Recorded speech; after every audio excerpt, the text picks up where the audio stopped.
5, 4, 3, 2, listening. What are you doing? 1 second. Yeah, but there will be Q&A after this message.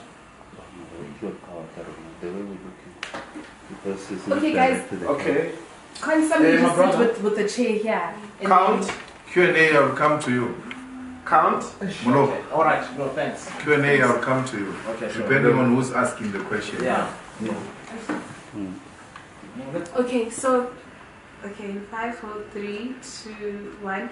CIC, probably your reaction on the passing of former President of Zimbabwe, Robert Mugabe. Well, we want to send our heartfelt condolences, revolutionary condolences to our martyr, the people's hero, President Robert Mugabe. We say to the people of Zimbabwe, you are not alone, we are with you. We feel your pain because he was not just a country's hero, he was a continental hero. He's the man who inspired confidence in the African Revolution. We really are sorry about what happened to President Mugabe. He played his role and he inspired a lot of confidence throughout the continent and the diaspora. Many people who engaged in a revolution against imperialism and colonialism were amongst many other people inspired by President Mugabe. Fellow Africans, that generation is living now. We owe it to them to continue the good fight, the fight for the economic emancipation of the continent. We owe it to them to protect their legacy, because it is that legacy of this generation, the Julius Nyerere generation, the Nelson Mandela generation, the Robert Mugabe generation, which must inspire many generations to come. We are incomplete without President Mugabe. Let us celebrate him as a hero. Let us not allow the enemies of our revolution to tell us who Robert Mugabe was. Only us can tell them who Robert Mugabe was. And Robert Mugabe was a revolutionary fighter. Robert Mugabe was a hero. Robert Mugabe is a martyr. Robert Mugabe is a fearless fighter for the land of the people of Zimbabwe and the entire continent of Africa. Rest in peace, President Mugabe. And maybe your reaction on the sentiment that he was a hero turned villain. He has never been a villain. President Mugabe called elections after elections. The Zimbabwean people elected him as the president of Zimbabwe. Who are we to choose leaders for the people of Zimbabwe? When they realized that President Mugabe has stayed for long, they themselves removed him. Like we've always said, the solution to the problem of Zimbabwe will come from the Zimbabweans themselves, and they did ultimately provided that solution. And we're happy that President Mugabe did not leave office of the president through a coffin. He left and went on retirement. Well, clearly you are happy with this track record, but some people would say, particularly even those who are living in Zimbabwe, would say this is the same man under whom young people were trained by the North Korean dictator, and those were some of the young people who killed innocent people, including women and children, in Matabeleland.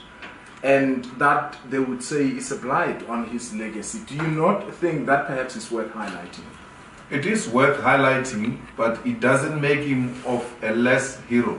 President Mugabe is a perfect human being. What makes a perfect human being is mistakes.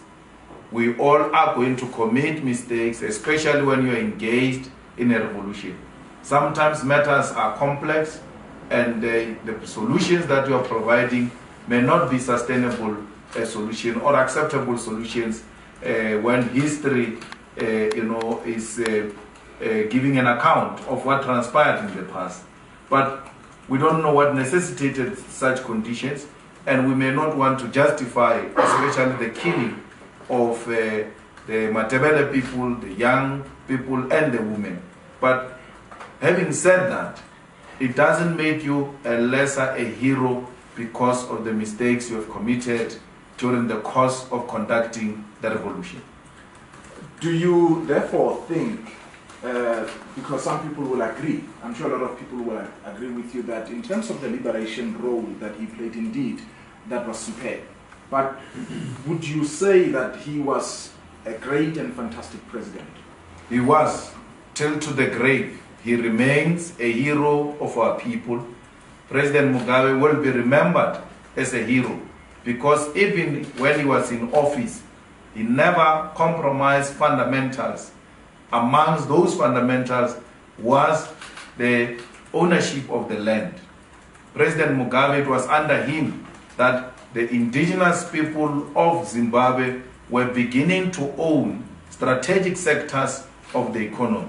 And of course, the imperialist forces, the colonialists, will not easily give up their privilege. They were going to fight as expected. They fought, and that's why we see Zimbabwe being in a situation it is now. It is because they are refusing a total overhaul of what used to be a colonial economy to be a democratic economy. But Mr. Malema, I'm sure you will know that some people, particularly Zimbabweans who are here in South Africa and those in the diaspora, will disagree with you that they lived under Mugabe, who ruled by fear, ruled by terror, and they personally experienced his terror, which they would say you possibly don't have appreciation and understanding of. It is for them to tell that story, and we cannot dispute that story. But it is the same Zimbabweans who elected ZANU-PF not so long ago, and President Mugabe would have perhaps done those things under the banner of the ZANU-PF. The people of Zimbabwe have said. Of course, even if President Mugabe is no longer there, we still have confidence in a party that he has led for so many years. What does that say to you? It means President Mugabe and his party still enjoyed popularity in Zimbabwe. You can say whatever you want to say about the election outcome, but ultimately we all have accepted that this is what it is for the people of Zimbabwe. Everyone should give their own account and interpretation of Mugabe's leadership style. For us in the EFF and for many in South Africa, he remains an inspiration, particularly those of us who are involved in a revolution. Final one from my side. When you say the people of Zimbabwe continue to vote for Mr. Mugabe, do you therefore don't believe that in the process Mr. Mugabe rigged the elections, especially when Morgan Tsvangirai won the first round, and when they had to go for the second round, he pulled out because at that time people in his constituencies were being killed and there was fear. And as a result, people were saying, this can't be free and fair.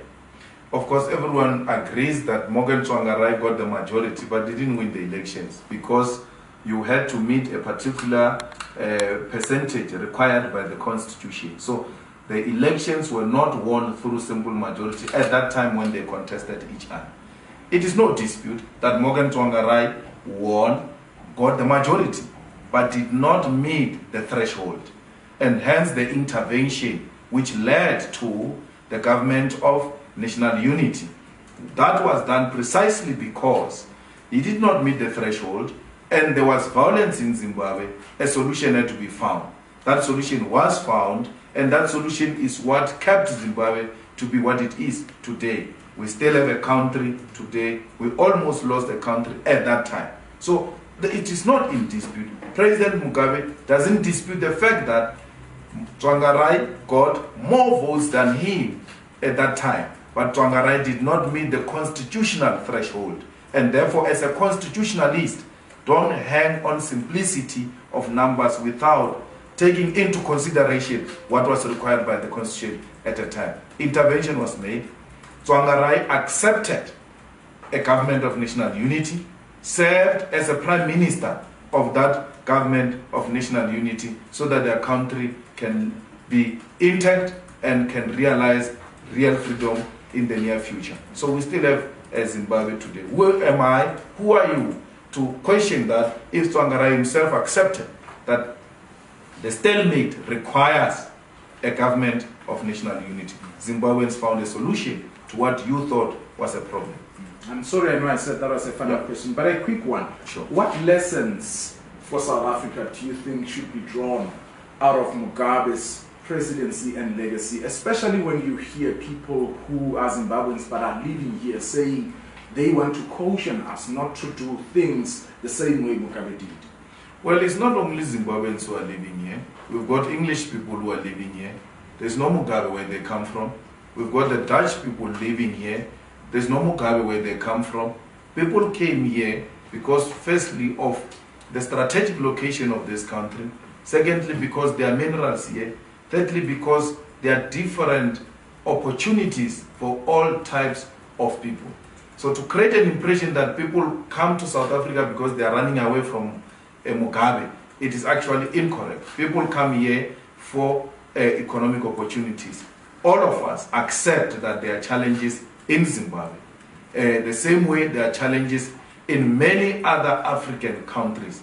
Hence, you see our fellow brothers and sisters here in South Africa to look for opportunities. So, when Zimbabwe is going through a rough time because imperialist forces can't accept democratic policies when it comes to unbundling the economy, they did what they did to Zimbabwe, and Zimbabweans find themselves here. What can we learn from Mugabe? We must remain loyal to our own policies and decisions. We must not be wishy-washy. We must not change positions as we go because of political expediency. We must remain principled until the grave. History will absolve Robert Mugabe. I'm happy. Very happy. Thank you. Thank you.